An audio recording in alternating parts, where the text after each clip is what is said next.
Well,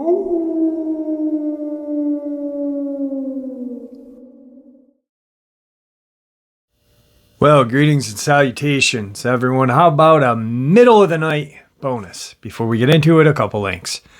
As you know, I rely on Patreon, PayPal, and the merch to help the channel to continue to grow and go. Links to Patreon and PayPal are in the description below. The merch is displayed directly under the video. Also, Dogman, Frightening Encounters, Volume 1 through 3, the audiobook versions. They all were written and researched by Tom Lyons, narrated and produced by me, Jeff Nadolny. Those audiobooks are available on Audible, Amazon, and iTunes, links to which are also in the description as well. Finally, last but definitely not least, if you'd really like to help support this channel to continue to grow and go, simply subscribe. It does not cost a cent. Click that like button. It takes half a second. If you don't want to miss out on any of the informative uploads I put out daily, click that bell icon. And please, folks, leave a comment. Why? Well, because all these things, they really do help this channel to continue to grow and go. And they definitely do matter. Now, everyone, I have taken far too much of your time. Let's jump into this middle of the night bonus, shall we? Today's first Dogman encounter. It was the winter of 1913 on a frosty and dark winter night. A misty coldness descended upon New York City. The cold crept along the parks and streets of the Bronx, seeping in through every crack and crevice of every respectful home scattered about. Near the Moshulu Parkway, just below the dense tree line that existed back then, something strange lurked. A creature described as werewolf-like by those unlucky enough to have stumbled across that path at night. Even more astonishing was the fact that many were also describing a soft glow emanating from that creature. Many believed this to be a rumor. However, late one December night, the creature stepped out of the shadows and into the sleepy streets of the Bronx. That night, the phones rang off the hooks at the Kingsbridge police station. The reports were bizarre and the callers sounded frantic. Whatever it was that the callers were reporting undoubtedly sent extra chills down their spines that cold night. The animal's eyes gleamed with a pale, piercing light, reported a witness, adding that the light resembled phosphorescence in the wake of a ship at sea. Others reported sparks flying out of the creature's mouth as it snarled at them. A creature they could only describe as werewolf-like. A horrible beast, a mutated canine of sorts, with a pair of glowing eyes. However absurd or horrifying the report seemed, the Bronx precinct had a duty to venture out into the cold and investigate. That night, the Kingsbridge station sent down a few of their men to investigate the source of these frantic callers. Kingsbridge Police Captain Matt Keenan issued an alert to his squad to be on the lookout for a supposed werewolf, as well as a recent mugging that occurred near the Moshulu Parkway. While patrolling the desolate parkway, Officer McKieran came across 4 suspicious men who were loitering around an unlit area on the parkway. Thinking that these may be the muggers, he approached the 4 men. The men suddenly took off running in different directions, and a short chase ensued, ending with Officer McKieran catching one of the suspects. As the policeman cuffed the perp, a sudden, sharp pain shot up the officer's leg. Looking down at his leg, he was horrified to see what he could only describe as a phosphorus-covered hound clamping down on his boot. The officer acted quickly and used his nightstick to deliver a heavy blow to the creature's skull, forcing it to release the officer's leg from its vice-like grip. The officer and his perp were able to get away from the glowing creature and make it back safely to the precinct. After booking the man at the station, the officer told the rest of the men what had transpired out on the parkway. Soon a squad of men from Kingsbridge Precinct made their way to the exact spot the beast had taken a beating from a frightened officer's nightstick. To their relief, there was no sign of the beast. No glowing set of eyes, no bulking canine doused in phosphorus glow. The parkway remained still, frozen in an eerie silence until the warming sun broke. A soft morning glow that had pushed back the icy shadows and its eerie inhabitants for at least another day that winter in 1913. This bizarre report and claim comes from the 1913, December 19th edition of Santa Fe, New Mexican newspaper. What did the residents of the Bronx experience that December night? We may never know. Was it an overactive imagination or possibly an episode of mass hysteria? Today's second Dogman encounter. Thick trees surrounded the property where 7-year-old Stephen met the strange dog, a dog with red glowing eyes, a dog that sometimes walked on 2 legs. Stephen lived in Romulus, Michigan, a farmhouse with his mother, his uncle, and his mother's boyfriend. They raised chickens and rabbits, with farm cats roaming the crumbling old barn on a small acreage. But it was the woods that separated the house from the nearby major road, woods that kept the house and family hidden. That marred Stephen's childhood. Those woods harbored something dark. We had this really strange dog creature that would hang around the property, Stephen states. I say dog creature because this thing was far too big and intelligent to be a stray dog. The dog was as big as a Great Dane, seemed to have the upper part of a German Shepherd and lower part of a Doberman Pinscher. However, its eyes were what haunted Stephen. It had a very pronounced red eyes, Stephen states. I'm not saying it was a werewolf or a dogman, but it was werewolf-like. Everyone who lived in the house saw this beast. The dog would frequently stalk the edge of the woods on our property in that day.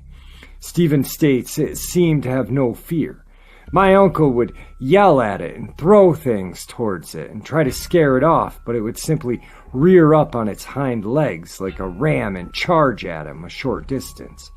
The dog never reached my uncle or anyone else who lived in the farmhouse.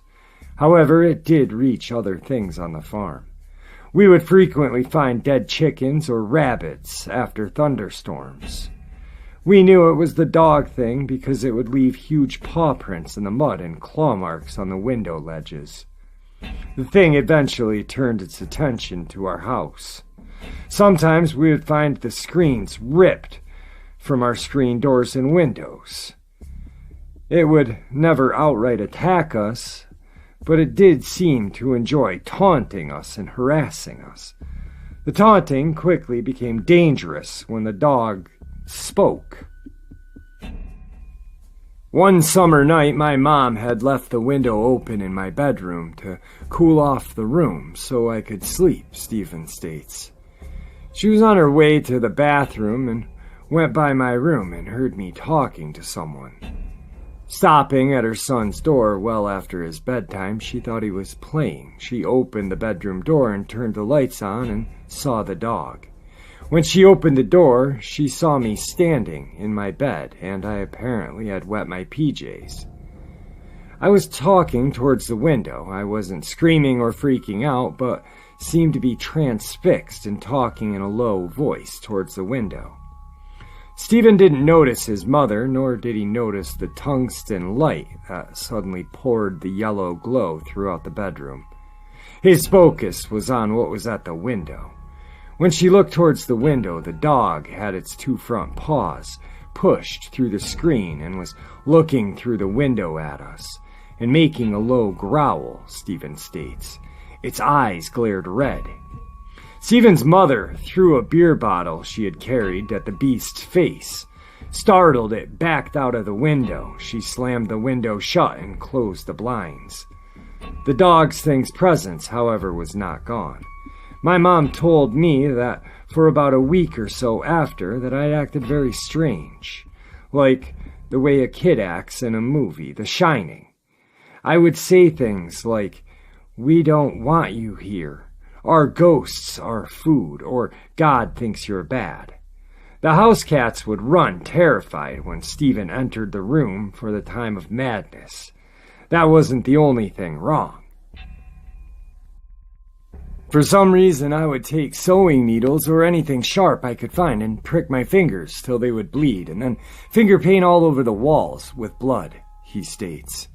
The house was also very strong smelling of septic tank for a few days. Lights would burn out and pop and weird things would just happen. 2 weeks after the dog tried to coax Stephen out of his room, everything stopped.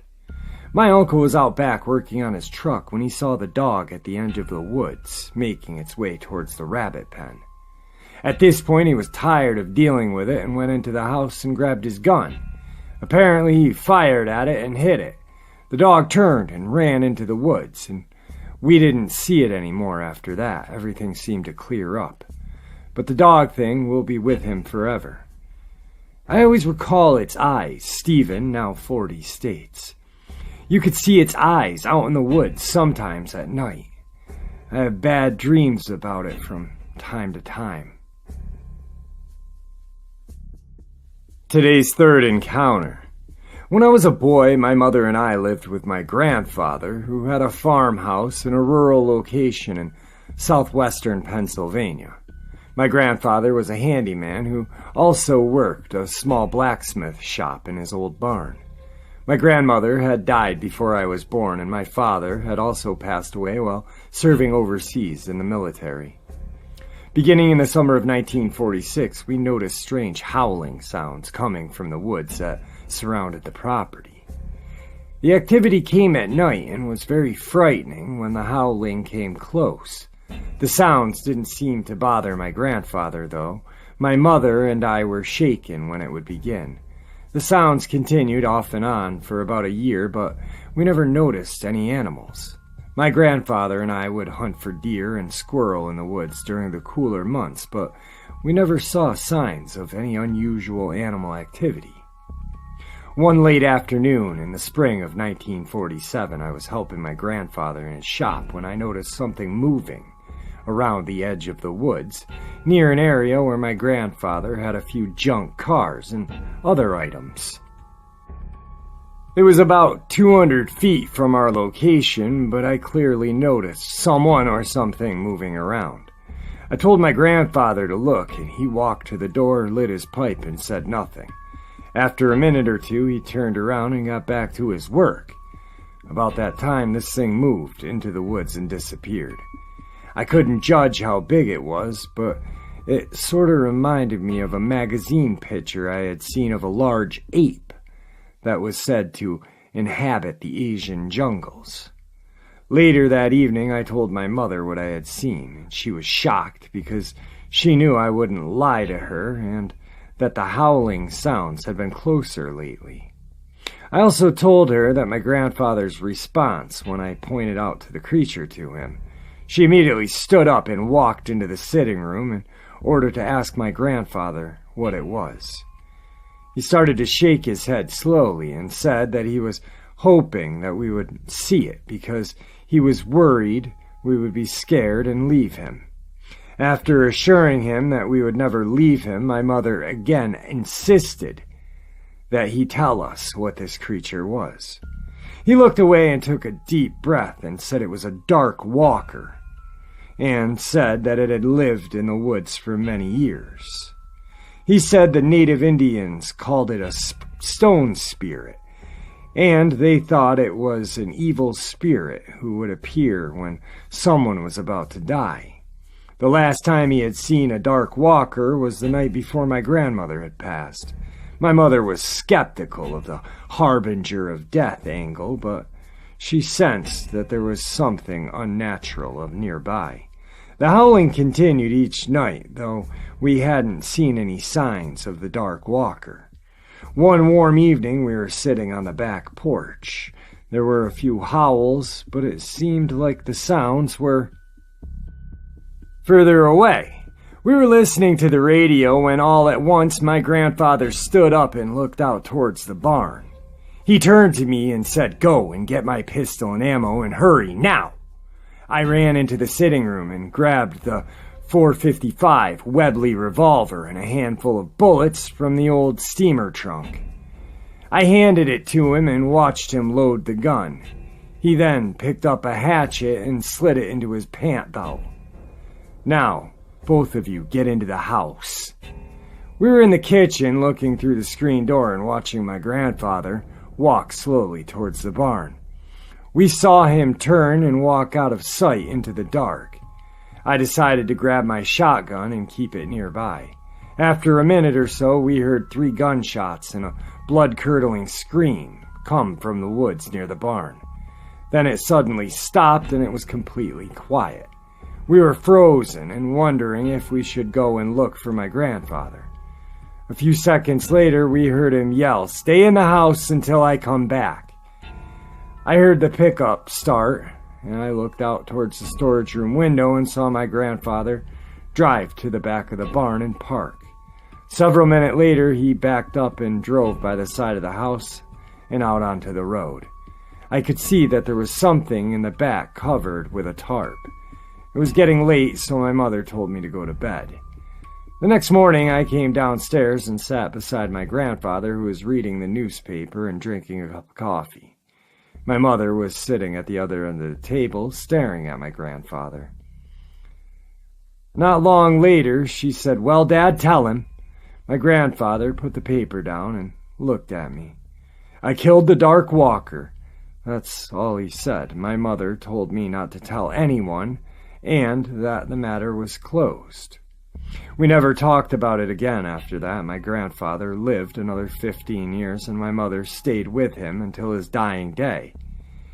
When I grew older, I moved away and raised a family. I would return home to visit each summer, and never heard another howl.